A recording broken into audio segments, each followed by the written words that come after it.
નમસ્કાર, આપ જોઈ રહ્યા છો spark today news. Surat Rander પોલીસે ઝઘડિયા ચોકડી પ્રશાંતનગર સોસાયટી વિભાગ 2ની પાસે ખુલ્લા ગ્રાઉન્ડમાંથી જુગારીઓને જુગાર રમતા ઝડપી પાડ્યા છે.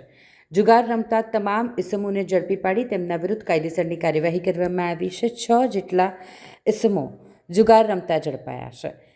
પ્રશાંતનગર સોસાયટી વિભાગ 2ની પાસે ખુલ્લા ગ્રાઉન્ડમાં કેટલાક ઇસમો ગોળકુંડાળું કરી ગંજીપાનાથી પૈસાનો હાર જીતનો જુગાર રમી રહ્યા છે. આ બાતમીના આધારે રાંદેર પોલીસ દ્વારા રેડ કરવામાં આવી અને જુગાર રમતા 6 આરોપીઓને રંગે હાથ ઝડપી પાડી તેમની પાસેથી તમામ મુદ્દામાલ કબજે કરાયો છે.